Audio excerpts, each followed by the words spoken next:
അള്ളാഹു നമുക്ക് അബോധം തരട്ടെ. ജീവിതം പുരിതാനുള്ളതാണ്. അള്ളാഹു നമുക്ക് അബോധം തരട്ടെ. ആമീൻ പറ മനുഷ്യന്മാരെ, അള്ളാഹു നമുക്ക് ആ ബോധം തരട്ടെ. ഇത് മനസ്സിലാക്കണമെങ്കിൽ ആമീൻ കൊണ്ടല്ലാതെ വേറൊന്നും മനസ്സിലാവൂല. മോനെ, ജീവിതത്തിൽ പ്രതിസന്ധികളും പ്രയാസങ്ങളും സ്വാഭാവികമാണ്. എന്റെ വിഷയം അതല്ല. ഈ അലക്ക എന്ന് പറഞ്ഞതിൽ തന്നെ 6 ആശയമുണ്ട് വിശുദ്ധ ഖുർആനിൽ. ഒരൊറ്റ വാക്കി അത് പറഞ്ഞാൽ തന്നെ തീരില്ല. ഇതാണ് ഖുർആൻ പഠിക്കുകയും അള്ളാഹു തൗഫീഖ് നൽകട്ടെ. ഖുർആൻ പഠിക്കുകയും, അതുകൊണ്ടാണ് ലോകത്തിലെ ഏറ്റവും നല്ലവർ ഖുർആൻ പഠിക്കുകയും പഠിപ്പിക്കുകയും ചെയ്യുന്നവരാണ് ഹബീബായ നബി മുഹമ്മദ് മുസ്തഫ സല്ലല്ലാഹു അലൈഹി വസല്ലം. ലഹാ മആനിൻ കമൗജിൽ ബഹരി ഫീ മദദി വഫൗക ജൗഹരിഹി ഫിൽ ഹുസ്നി വൽ ഖിയാം. ഈ ഖുർആൻ ഒരാശയം പറഞ്ഞാൽ അതിന്റെ ഉള്ളിൽ 10 ആശയം വേറെ ഉണ്ടാവും. അതാണ് ഖുർആൻ. പോരാടുക. പ്രതിസന്ധികൾക്കെതിരെ, പ്രയാസങ്ങൾക്കെതിരെ, രോഗങ്ങൾക്കെതിരെ, കടങ്ങൾക്കെതിരെ, ബാധ്യതകൾക്കെതിരെ, മക്കൾക്കെതിരെ, ഭർത്താവിനെതിരെ, ഭാര്യക്കെതിരെ, വിരുദ്ധ സ്വഭാവത്തിനെതിരെ തളരാൻ പാടില്ല. പക്ഷെ എന്റെ വിഷയം അവിടെയാണ്. അള്ളാഹു നമുക്ക് എല്ലാ കഷ്ടപ്പാടുകളും മാറ്റി തരട്ടെ. ഇനി ഇവിടെ ഇപ്പൊ ഇത്തിരി കഷ്ടപ്പാടുണ്ടായാലും കുഴപ്പമില്ല എന്നാണ്. ആഖിറത്തിൽ അള്ളാഹു അത് ഇല്ലാതാക്കി തരട്ടെ. ഏറ്റവും വലിയ കഷ്ടപ്പാട് നരകത്തിലാണ്.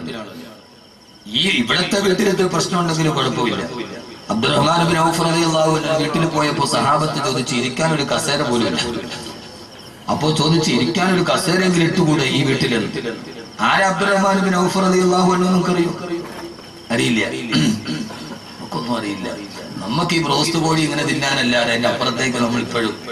അബ്ദുറഹ്മാൻ ബിൻ ഔഫ് റളിയല്ലാഹു അൻഹു ഉമ്മൻചാണ്ടി സർക്കാർ മദ്യനിരോധനം നടപ്പിലാക്കിയപ്പോൾ ആദ്യം എതിർത്തത് വെള്ളാപ്പള്ളി നടേശൻ റളിയല്ലാഹു അൻഹു എന്ന് പറയുന്നത്. കാരണം ആ മദ്യനിരോധനം കൊണ്ട് കേരളത്തിൽ ഏറ്റവും വലിയ നഷ്ടം വെള്ളാപ്പള്ളിക്ക് സമുദായത്തിനുമാണ്. അവരുടെ ഒരേ ഒരു വരുമാനം കള്ള് കച്ചവടം. സാമ്പത്തിക നഷ്ടം ഭയന്നിട്ടാണ് വെള്ളാപ്പള്ളി നടേശനെ എതിർത്തത്. എന്നാൽ വിശുദ്ധമായ ഖുർആനിലെ 62 അക്ഷരങ്ങൾ മദ്യനിരോധനത്തിന് ആയുത്തിറങ്ങിയപ്പോൾ വെള്ളാപ്പള്ളി നടേശനേക്കാൾ വലിയ മദീനയിലെ ഏറ്റവും വലിയ അബ്കാരി കോൺട്രാക്ടറാണ് അബ്ദുറഹ്മാൻ ബിൻ ഔഫ് റളിയല്ലാഹു അൻഹു. ഫഹല്ലന്തും മുന്തകൂൻ, കള്ളുകൊടി നിർത്താറായില്ലെന്ന് ചോദിച്ചപ്പോൾ തന്റെ ഗോഡൌണിൽ സൂക്ഷിച്ചിരുന്ന മദ്യത്തിന്റെ ബാരൽ മുഴുവനും മദീനയുടെ അങ്ങാടിയിലൂടെ ഒഴുക്കി വിട്ടിട്ട്, നബി, എന്റെ സാമ്പത്തിക നഷ്ടം എനിക്ക് പ്രശ്നമല്ല, ഇന്ദഹീനായ റസൂലല്ലാഹ്, അള്ളാഹ് നിർത്താൻ പറഞ്ഞ ഞാൻ നിർത്തി നബി എന്ന് പറഞ്ഞ ആളാണ്.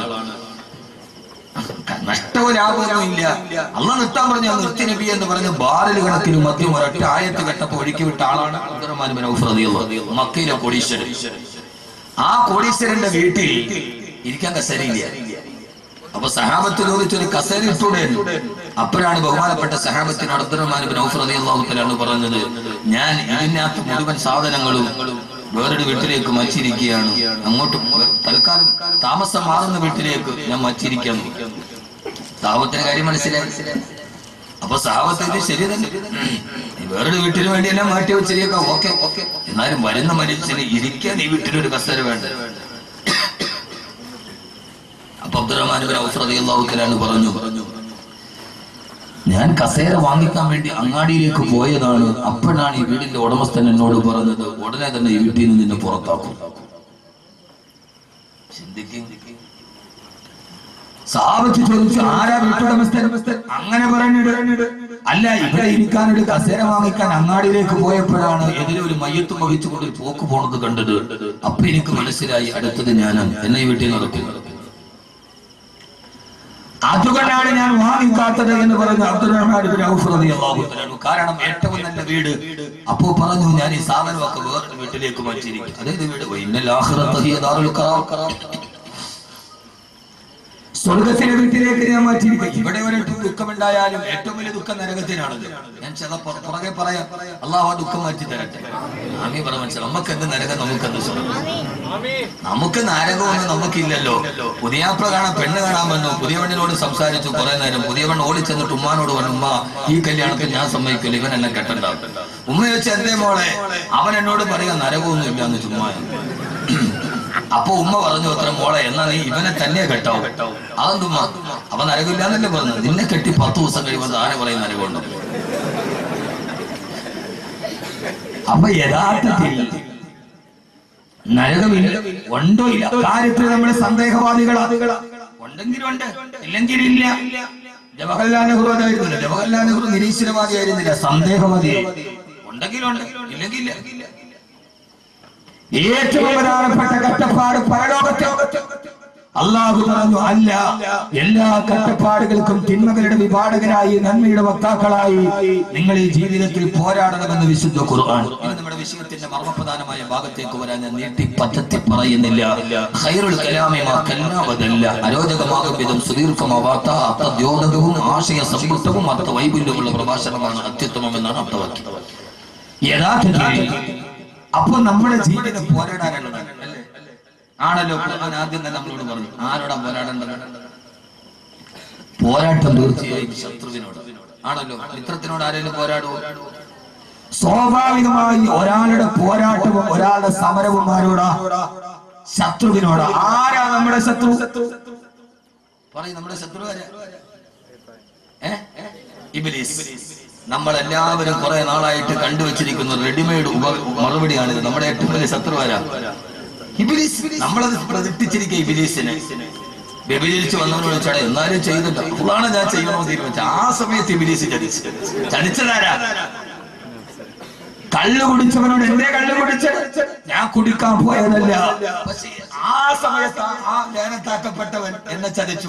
ഇവൻ കുടിച്ചതിൽ ഇവന് പങ്കുണ്ടോ? ഉണ്ടോ? നമ്മൾ പ്രതിഷ്ഠാസ്ഥാനത്ത് വെച്ച ഒരു സ്വാഭാവിക ശത്രുവാണ് ഇബ്ലീസ്. ആന്റി ക്ലോക്ക് വൈസ് ഘടികാരത്തിന്റെ സൂര്യൻ പുറകോട്ട് കറക്കുകയാണ് ഞാൻ എന്റെ പ്രഭാഷണത്തിൽ. യഥാർത്ഥത്തിൽ ഏറ്റവും പ്രധാനപ്പെട്ട ശത്രു ഇബ്ലീസ് ആണോ? അല്ല. പിന്നെ ആരാ? ആദ്യത്തെ ശത്രു നമ്മളാണ്. ശത്രുവിനെ കാണണമെങ്കിൽ വീട്ടിൽ പോയിട്ട് കണ്ണാടി നോക്കി. ആദ്യത്തെ ശത്രുവാരാ? ഏറ്റവും വലിയ പോരാട്ടമാരോടാ? ഏറ്റവും വലിയ പോരാട്ടമാരോടാണ് പറയണമെങ്കിൽ അല്ലാഹുവിന്റെ പ്രവാചകൻ നബി മുഹമ്മദ് മുസ്തഫ, പോരാതരവായ പ്രവാചകൻ നബി മുഹമ്മദ് മുസ്തഫ സല്ലല്ലാഹു അലൈഹി വസല്ലമയെ സഹാബത്ത് യുദ്ധങ്ങളിൽ കൈകാലുകൾ മുഴുവനും മുറിവേറ്റ് രക്തം മുഴുവനും കടം തള്ളിയാത്തൊടുകി പച്ചമാംസത്തിൽ മുറിവേറ്റ് ശരീരവുമായി സഹാബത്തുകളുടെ വീട്ടിലേക്ക് തിരിച്ചു പോവുകയാ. മാസങ്ങളായി പരിശുദ്ധമായ ദീനിന്റെ നിലനിൽപ്പിന് വേണ്ടി ദിഗാടിന്റെ പടനിലങ്ങളിൽ യുദ്ധം ചെയ്ത് കൈകാലുകളെ വെട്ടിമുറിക്കപ്പെട്ട വേദന സഹിക്കാൻ വേണ്ടിയാണ് മരുപ്പറമ്പിലൂടെ യാത്ര ചെയ്യവേ. നടന്നു പോയ സഹാബത്ത് മുറിവ് കാലത്താൽ ക്ഷീണിച്ചുകൊണ്ട് മരുപ്പറമ്പിൽ വിശ്രമിക്കാൻ ഒരുങ്ങുമ്പോ ആ സമയത്താണ് ലോകത്തിന്റെ നായകന്റെ മറുപടി വന്നിട്ട് സഹാബ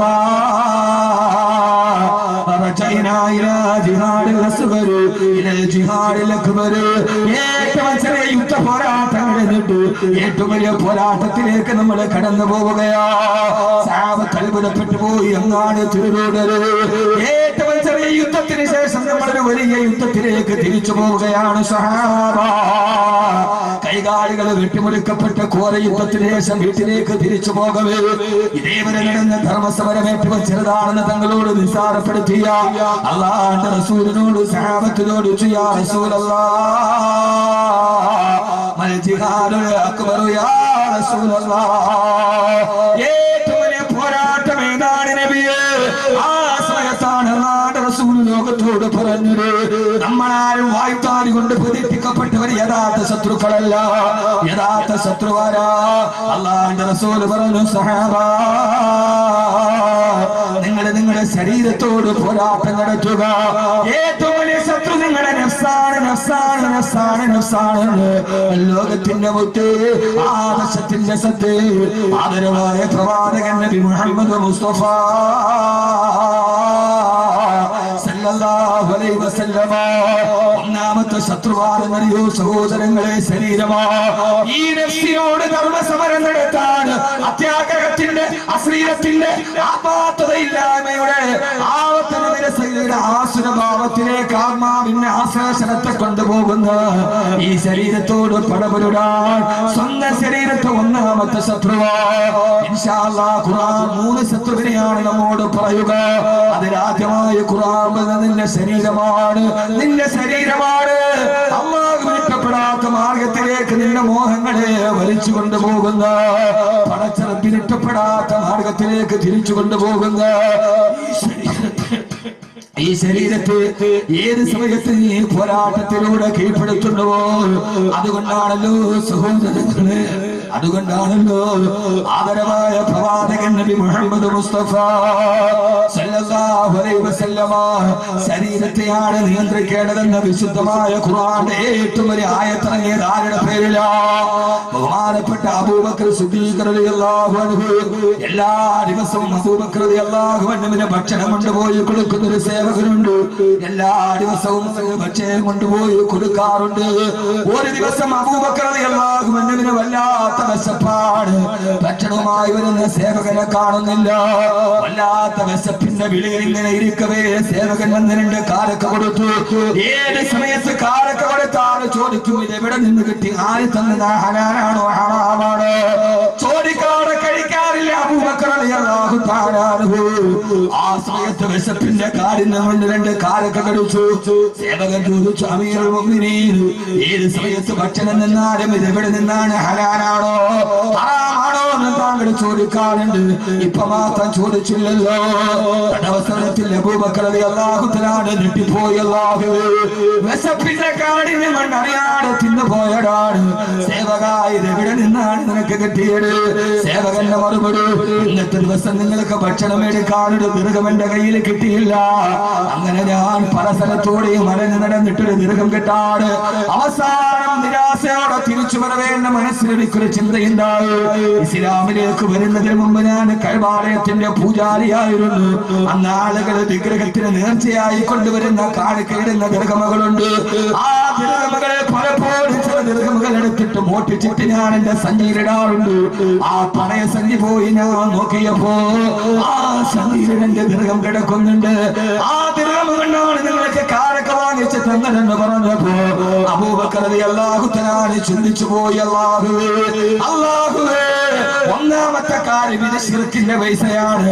രണ്ടാമത്തേത് ഈ ചെയ്തതാണെങ്കിലോ ഹറാമാണ്. അബൂബക്കർ റളിയല്ലാഹു തആല ഞെട്ടിത്തെറിച്ചു പോയി. പടച്ച റബ്ബേ, എന്റെ ആമാശയത്തിന്റെ ഉള്ളിലേക്ക് ഒരു ഹറാമ കടന്നു എന്നറിഞ്ഞപ്പോ ലോകചരിത്രത്തിന്റെ നിസ്തുലമായ ചരിത്രം പിറന്നത്. ലോകത്തൊരാൾക്കും സാധിക്കാൻ പറ്റാത്ത വിപ്ലവം നടന്നത്. തന്റെ വിരലുകള് തൊണ്ടക്കുടിയിലോട്ട് കുത്തിയിറക്കിയിട്ട് ആമാശയത്തിന്റെ ഉള്ളിലുള്ളത് മുഴുവനും വെളിയിലോട്ട് തള്ളിച്ചു. അവസാനം ഒന്നും ചന്തിക്കാണില്ലാതെ രക്തം കത്തിച്ചുകൊണ്ട് അബൂബക്കർ റളിയല്ലാഹു തആല താഴെയിരുന്നുണ്ട്. അല്ലാഹുവിനോട് പറഞ്ഞു, അല്ലാഹുവേ,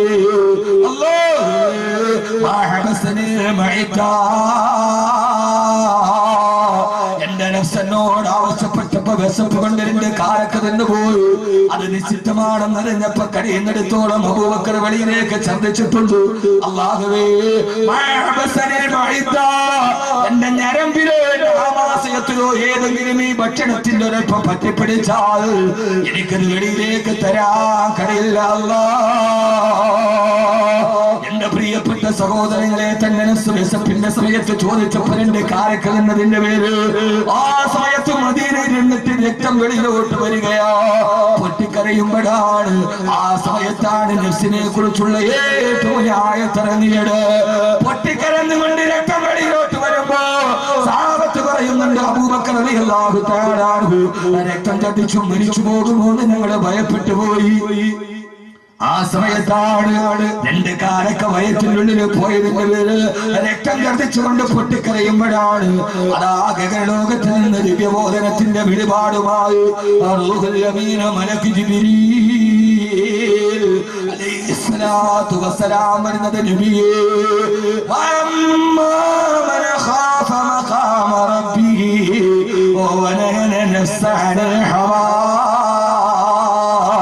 فإن الجنة هي المأوى وأما من خاف مقام ربه. എന്റെ പ്രിയപ്പെട്ട ചെറുപ്പക്കാരോട് പള്ളക്കുള്ളിലേക്ക് പട്ടച്ചാറായോ കറയെ ചിട്ടി പിടിച്ചത് കയറും, വെള്ളൈസി കയറും, പലിശയും കയറും, ആരെ പറ്റിച്ചതും വെട്ടിച്ചതും കയറും, വസ്തു കച്ചവടം നടത്തിയിട്ട് ഇടയ്ക്ക് നിന്നിട്ട് തോണ്ടിയിട്ട് മേടിച്ച ലാഭം കയറും.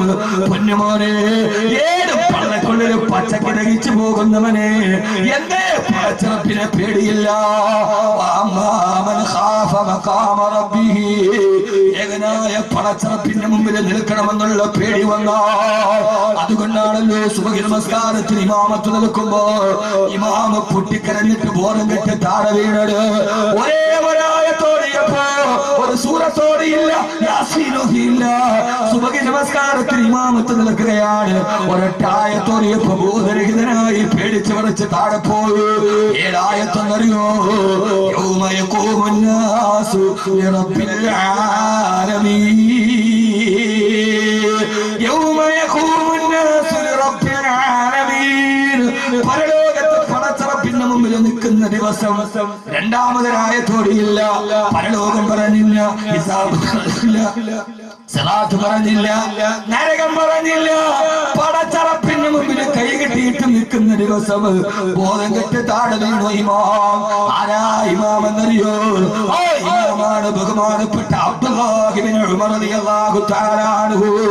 നാളെ പടച്ചറപ്പിന്റെ മുമ്പിൽ നിൽക്കണമെന്ന ബോധമില്ല, സിറാത്തിന് നടക്കണമെന്നുള്ള ബോധമില്ല. ഏടുമാരി വലിച്ചു തിന്നുമ്പോ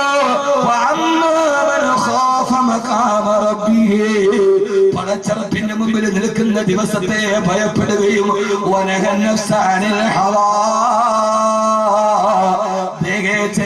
സ്വന്തം ശരീരത്തെ അതിന്റെ ഇച്ഛയിൽ നിന്ന് തടഞ്ഞു നിർത്തുകയും ചെയ്താൽ